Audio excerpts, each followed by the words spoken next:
Assalamualaikum warahmatullahi wabarakatuh. Perkenalkan, nama saya Wila Putri Undasari dari PGSD 4D. Di sini saya akan menjelaskan materi kelas 4, yaitu keanekaragaman suku bangsa dan budaya. Indonesia merupakan negara kepulauan yang memiliki kekayaan dan kebudayaan.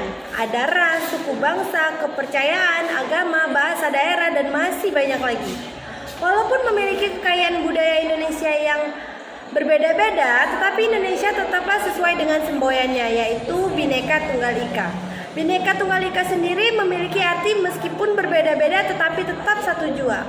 Keberagaman sendiri yaitu merupakan suatu kondisi pada kehidupan masyarakat sendiri yang memiliki perbedaan, seperti itu pada bangsa, agama, ras, serta budaya yang berbeda-beda. Contoh dari perbedaan itu adalah agama. Di Indonesia banyak sekali perbedaan agama atau memiliki kepercayaan yang berbeda-beda, seperti Hindu, Buddha, Konghucu, Islam, dan masih banyak lagi.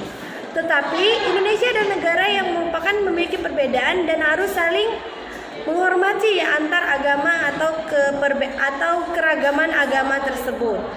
Keberagaman masyarakat Indonesia disebabkan oleh beberapa hal, yaitu ada geografis, pengaruh kebudayaan negara asing, ada juga kondisi iklim dan alam yang berbeda. Keanekaragaman suku bangsa di Indonesia merupakan suku bangsa yang tersebar di Indonesia yang memiliki iklim alam yang berbeda dan juga warisan budaya, sejarah, serta persebaran suku di mana-mana. Dan terdapat kurang lebih 300 perbedaan suku bangsa yang hidup di bagian masyarakat atau di Indonesia tersebut. Baiklah, saya lanjutkan materi ke kelas 5, yaitu penduduk dan sistem pemerintah Indonesia. Pendudukan dan sistem pemerintah Indonesia. Penduduk ialah orang yang bertempat tinggal pada suatu wilayah atau suatu negara. Penduduk sendiri dapat dibedakan menjadi dua, yaitu negara asing dan negara atau warga negara. Warga negara adalah seseorang yang tinggal atau bertempat tinggal di suatu negara, misalnya Indonesia. Jadi dia bisa disebut warga negara Indonesia ketika dia memiliki KTP warga negara Indonesia. Dan untuk warga negara asing itu adalah seseorang yang dari luar negeri atau dari luar negara lain yang mampir atau bersinggah di suatu daerah atau tetapi bukan daerah dia tersebut, atau biasa kita sebut dengan WNA atau warga negara asing. Bangsa ialah sekelompokan orang yang memiliki perasaan senang akan keberadaan suatu negara. Sedangkan masyarakat ialah sekelompok orang yang tinggal bersama di daerah tertentu dan terikat pada nilai-nilai dan norma yang diterapkan di suatu negara tersebut secara bersama-sama.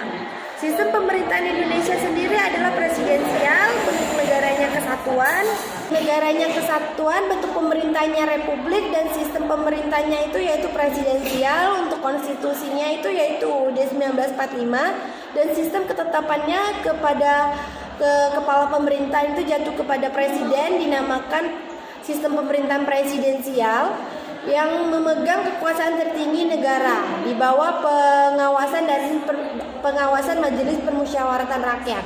Dalam pelaksanaan sistem pemerintahan ini terdapat beberapa pokok-pokok sistem pemerintahan di Indonesia sebelum dan sesudah amandemen UUD 1945. Mungkin sekian yang bisa saya sampaikan tentang materi kelas 5. Saya lanjut ke materi kelas 6. Terima kasih. Di sini saya melanjutkan materi kelas 6, yaitu penerapan nilai-nilai Pancasila dan hak asasi manusia.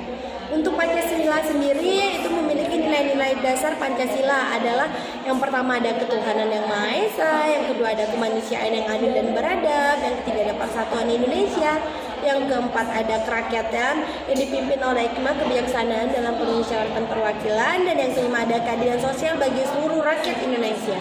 Contoh penerapannya nilai Pancasila sendiri yaitu mengimani adanya Tuhan yang Maha Esa serta memahami pemerintahan dan menjauhi larangannya. Dan untuk yang kedua ada penerapan toleransi antara umat beragama. Yang ketiga adalah tidak melakukan pemaksaan dalam memilih atau menghormati kebebasan memilih beragama masing-masing. Yang terakhir adalah tidak merendahkan atau memohon atau mengajak seseorang untuk pindah agama sesuai agama yang kita anut. Untuk HAM sendiri, aku lupa HAM-nya. Banyak maunya kan ini nggak kelihatan. Untuk HAM sendiri singkatannya yaitu hak asasi manusia, adalah hak dasar atau hak pokok yang dibawa oleh manusia sejak lahir yang secara kodrat melekat pada segi diri manusia masing-masing. Ciri-ciri hak asasi manusia antara lain adalah otomatis pada diri manusia tanpa harus memberi atau membeli pemerintahan ataupun hasil variasi bagi orang lain, karena HAM itu sifatnya mutlak, ada pada diri manusia dan berlaku sejak lahir dan diberikan oleh anugerah oleh Allah Subhanahu wa taala. Dan yang kedua ada berlakunya untuk siapa saja tanpa memandang jenis kelamin, ras, suku bangsa, etnis, dan masih banyak lagi. Dan yang terakhir adalah tidak bisa dan tidak boleh dilanggar. Itulah mungkin yang bisa saya sampaikan tentang HAM. Lebih dan kurangnya saya mohon maaf, pada Allah saya mohon ampun. Saya akhiri, Ais. Lihat dulu sih. Baiklah, di sini saya juga akan menerangkan tentang HAM, yaitu hak asasi manusia. Hak asasi manusia adalah hak dasar atau hak pokok yang dibawa oleh manusia sejak lahir yang secara kodratnya melekat pada setiap manusia dan tidak dapat diganggu-gugat karena merupakan anugerah dari Tuhan Yang Maha Esa. Ciri-ciri hak asasi manusia sendiri antara lain yaitu otomatis pada diri manusia, berlaku untuk siapa saja dan tidak bisa ditoleransi atau tidak bisa dilanggar. Misalnya untuk otomatis pada diri manusia yaitu tanpa harus membeli pemerintahan ataupun manusia sejak lahir itu sudah diberikan hak HAM, yaitu hak asasi manusia yang diberikan oleh Allah Subhanahu wa taala. Dan yang kedua itu berlaku untuk siapa saja. Benar, ini dilakukan bisa disebut berlaku untuk siapa saja karena tidak membedakan jenis kelamin, ras, suku bangsa, status sosial, asal usul daerah, kelahiran, dan masih banyak lagi. Dan yang terakhir yaitu tidak bisa dan tidak boleh dilanggar. HAM itu memiliki hak mutlak, di mana HAM ini berlaku untuk negara Indonesia, terutama di Indonesia itu HAM itu memiliki hak mutlak. Mungkin sekian yang bisa saya sampaikan tentang materi kelas 6 ini. Lebih dan kurangnya saya mohon maaf, pada Allah saya mohon ampun.